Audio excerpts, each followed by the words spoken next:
ఈరోజు బీసీ సామాజిక వర్గానికి సంబంధించి ఇంత దోకా చేసినటువంటి కాంగ్రెస్ ప్రభుత్వానికి ఏ విధంగా మీరు బుద్ధి చెప్పబోతున్నారు? రేపు స్థానిక సంస్థల్లో ఇంత బీసీలకు జరిగిన అన్యాయాన్ని ఏ విధంగా ఎండగట్టబోతున్నారు?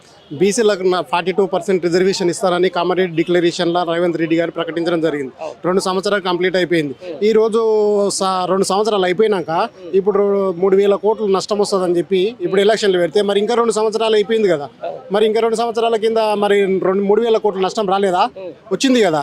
మరి ఇదేదో కంప్లీట్ చేసినాక ఈ 42% రిజర్వేషన్లు నువ్వు చట్టపరంగానే ఎన్నికైనా ముఖ్యమంత్రివి, చట్టం గురించి నీకు తెలుసు, నువ్వు ఇట్లా చదువుకున్నావు, అన్నీ తెలుసు కదా. 42% రిజర్వేషన్ సాధ్యం కాదనే విషయం తెలిసి ఇట్లాగా నువ్వు ఎందుకు ఇవ్వలేకపోతున్నావు? ఇయర్ అని తెలుసు, ఇచ్చింది నీవే, ఇస్తామని చెప్పింది మీరే, కేసు వేయించింది మీ వాళ్ళే.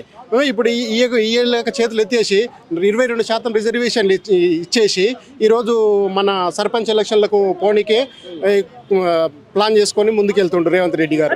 ఇప్పుడు కామారెడ్డి డిక్లరేషన్ ప్రకారం 42% రిజర్వేషన్లు రావాలి, కానీ వీళ్ళు చేసిన దాని ప్రకారం ఇప్పుడు 20% కూడా బీసీలకు రిజర్వేషన్లు పెరిగే పరిస్థితి. మరి దీన్ని ఎట్లా చూస్తారు అంటున్నాను? అదే చెప్తున్నాం. అందుకోసమనే ఇది ఇట్లా ప్రజాస్వామ్య ఉద్యమంగా తీసుకొచ్చి అందరు ఇట్లా బీసీలు, ఎస్సీ, ఎస్టీలు ఇట్లా మాకు అందరు సహకరిస్తున్నారు.